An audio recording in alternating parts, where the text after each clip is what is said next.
Olá, eu sou a Mariana de Oliveira, sou estudante do curso de Letras Língua Portuguesa e hoje eu vou gravar esse vídeo para fazer uma retomada sobre as principais características do latim clássico versus o latim vulgar.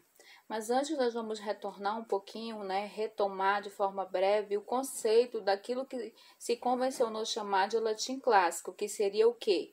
O estilo literário culto da língua ao longo do primeiro século antes de Cristo até ali o início do primeiro século da era cristã. Datam desse período, chamado de latim clássico, a prosa elaborada do político e filósofo Cícero, a poesia lírica e a épica nacional ali de Virgílio, a lírica amorosa de Catulo, textos de historiadores como Tito e Livio. Já o que se convencionou chamar de latim vulgar é, na verdade, a língua do povo romano em geral, a língua do dia a dia. Essa língua ela tem uma particularidade, que ela é uma língua aberta às mudanças, é uma língua viva. O registro dessa língua é difícil de ser encontrado. Datam dessa época apenas assinaturas em banheiros públicos, em muros. Mas, voltando às características do latim clássico e do latim vulgar, nós vamos ter que na sintaxe, o latim clássico, ele relativamente obedecia a uma ordem livre de palavras. A sintaxe do latim clássico ela não vai depender apenas da ordem das palavras na oração, mas também ou principalmente das características morfológicas dos casos. No latim clássico, nós vamos ter seis casos gramaticais para as palavras das classes nominais, como os substantivos, os adjetivos e pronomes.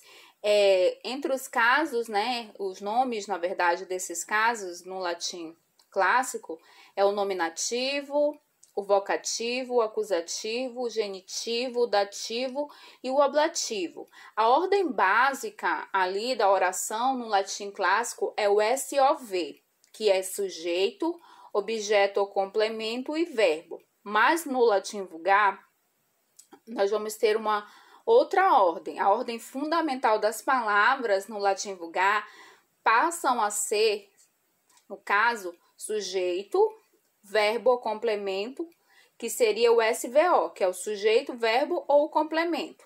E também temos que no latim vulgar, nós vamos ter apenas dois casos gramaticais. Lá no latim clássico, nós temos 6. O latim vulgar vai trabalhar apenas com 2, que é o nominativo e o acusativo. Os outros 4 casos do latim clássico vão ser englobados por esses 2 casos que se convencionou aqui no latim vulgar.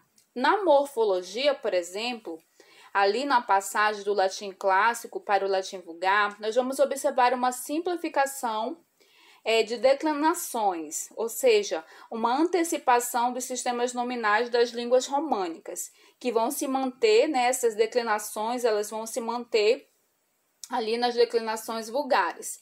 E na fonologia, por exemplo, em latim clássico, as vogais elas poderiam ser, além de átonos ou tônicas, longas ou breves. O latim vulgar ele vai perder essa característica fonológica da duração das vogais.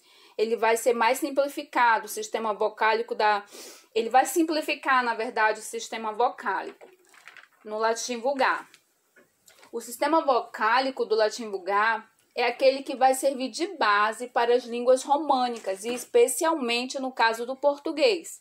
Vai ser excluído as vogais nasais, que vão aparecer em outro momento, posteriormente que elas vão ser desenvolvidas. Já na questão do lexo, o lexo das línguas românicas, eles derivam muito mais substancialmente do latim vulgar. Então, o que a gente consegue concluir é que é o lexo do latim vulgar que vai dar essa sustentação para as línguas românicas. Então, essas foram as minhas observações acerca desse mapa e que constam as principais características do latim clássico contrapondo o latim vulgar.